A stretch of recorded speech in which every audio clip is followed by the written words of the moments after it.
and that you will well and faithfully discharge the duties of the office on which you're about to enter, so help you God. Congratulations, you are now members of the 119th Congress. There's a new Congress in town, and this morning I am joined by 4 brand new members. Republican Brandon Gill of Texas, Democrat Yassamin Ansari of Arizona, Republican Riley Moore of West Virginia, and Democrat Adam Gray of California. And you're the last one whose race was decided, right? That's right, December 3rd, 187 votes.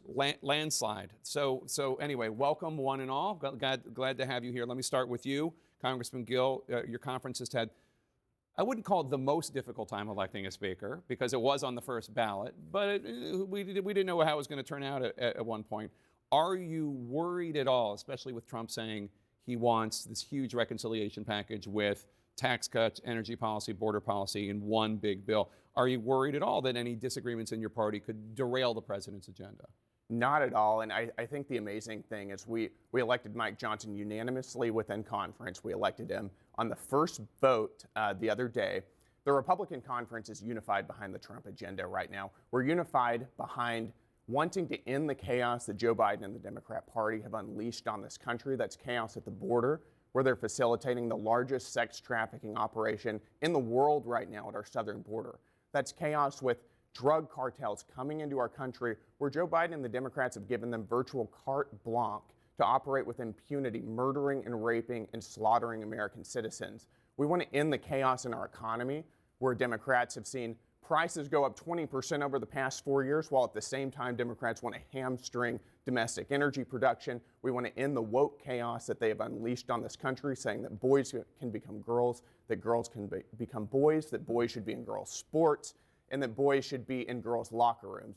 This is the chaos that we are unified at stopping, and that's what we're going to do. Trump is the leader of this party. He has a mandate. We have a mandate, and we're going to execute. Congresswoman, you're from a border state as well. Let's just focus on the border part of that for a second. What do you make of, I mean, this is you're a fellow freshman saying that we're not going to take it anymore. We're going to change all these policies. Are you on board? I really want to look at the facts here. I think if you look at Biden's executive actions as president, we have seen a 4-year low when it comes to border crossings. We can have a secure border, but also not promote xenophobia, not scapegoat, not blame every problem we have in this country on immigrants. I think we need comprehensive immigration reform. I think we need to look at solutions to make sure that our border communities are safe, that we have enough support at the border. But I also believe that for mixed status families, for families, kids who were born in this country, we need to make sure that they are protected. And when I come from Arizona, I represent Phoenix. There are economists saying that there could be devastating impacts to our economy in Phoenix when construction is booming. We need a strong workforce. So I want to work with my colleagues on both sides of the aisle and actually pass immigration reform that supports legal immigration to this country. Yeah, I mean, I couldn't disagree with that more strongly. The idea that immigration's been at a 4-year low, it's at an all-time high in this country. We had 12 million illegals come over this border in just 4 years. We used to sit here and talk about, well, we have 10 to 12 illegal immigrants inside the country. Prior to Biden, 12 million coming over the border. Yeah, we have an additional 12 million that has come within this last 4 years. We have to secure the border. We have to close the border. We have to put the American worker first. We're over here talking about having illegals doing construction jobs in the United States. That's not what the working class wants in this country. It's not what labor unions want in this country. What they want is to have their jobs protected here in the United States and be put first. We're putting America first, but we're also putting Americans first in this new agenda, and that starts on day one by closing the border. Congressman Gray, you're also from a border state, California. What do you make of what you heard so far? Well, I guess I'm just curious to see if people want to get serious about solving problems back here. I'm sitting here today with you as a newly elected congressman. My district was also elected Donald Trump by 5 points. Why is that? Well, I campaigned against the gridlock and frankly, one of the most unproductive Congresses in U.S. history. And I think what Americans want to see is border security. They want to see immigrants who are law-abiding, hardworking folks get treated with respect. They want a strong economy, and we know that whether it's agriculture, I come from the largest agricultural valley in the world, in California, we need that workforce, and we got to find immigration solutions to have them. So I hope that my new colleagues here are serious. Obviously, the last Congress wasn't serious enough, which is why the American people sent me here and sent a strong message that they want change. Status quo is not going to do it. So you two are millennials. I was just saying before the show, the congressman here went to my alma mater, Dartmouth College, and I was upset to find out that he was born 3 years after I graduated. But there's been a lot of talk about aging, and you guys are young enough, so don't take offense at this. But there's been a lot of I'm talk. born in 1980. Take it easy. I think I'm kind of still young. I kind of make it in You're there. still young. You and me, Gramps, we're together here. But what do you think about the whole idea that people in Washington don't know when it's time to retire? Too many people are staying on their jobs too long. You are two of the youngest people in Congress. I'll go to you first. You know, I think it's a valid point. I think that Americans are ready for a new generation of leadership. I think both of us being young demonstrates that. I will be the youngest woman in the 119th Congress.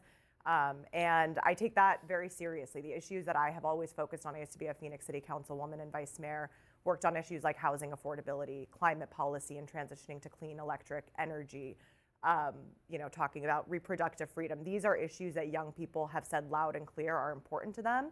And I think some of these issues we can also work on in a bipartisan way. When you look at the housing crisis in this country, in Phoenix, in Arizona, that's been one of the main issues. We've actually gotten compromise between Democrats and Republicans. We all agree there's a housing supply issue and we want to build more housing so housing can be more affordable. So I'm excited to see more young people in leadership. The new chair of the Progressive Caucus is young. You know, I was inspired to run for office the first time because of that first young wave of, you know, women of color running for office for the first time. And I think it's just the beginning, and we are seeing these changes. What do you make of Washington's gerontocracy? Well, and that's exactly what it is. We've seen for the past 4 years the Democrat Party being led by a president who is cognitively declining. Before our very eyes, the Democrat Party had to virtually force him off the ballot to get him to leave. It is a bipartisan affliction, though. You just had a Texas congresswoman that I don't need to tell you, she had disappeared for 6 months, and it turned out she was like in a nursing home because she has maybe dementia. And I think that's a huge, huge problem. Young people have seen this country run by an older and older and older generation. And what have we experienced? We've experienced a housing crisis where it's difficult whenever you're graduating high school or graduating college to find affordable housing. We've seen our jobs being taken away from illegal aliens who are coming in, wages depressed because of our open borders. We've seen Democrats wanting to tax working class Americans to pay for welfare benefits for illegal aliens. We've seen the Democrat Party embrace censorship, side with Hamas terrorists over Israeli citizens. I mean, young people have seen the Democrat Party drive this country off of a cliff, and that's why they're moving faster and faster and faster to the Republican Party. Go ahead. I just want to be clear. If young people only had voted in this election, under 40, we were both at a new member orientation in Boston, Democrats would have won across the board. So we've seen a very rapid shift. There's towards been the movement, Republican but Party. it's still largely young people. I heard both of you talking about housing. I'm optimistic there that you two are going to end up with a bipartisan bill on housing, perhaps, as young people. Do you think that are you optimistic at all about the prospect, on bipartisan work? I mean, you don't necessarily need to do it when the Republicans have the majority, but the majority it's so thin, it's razor thin. Absolutely. I mean, when I was in California, I actually founded the Problem Solvers Caucus in our state legislature and believe in bipartisanship. And when I hear, you know, our new president talk about border security and fixing DACA, I see an opportunity. You know, I'm willing to sit down at the table and get that done. I think what's wrong with this town and so many capitals around the country is just this extreme partisanship all the time.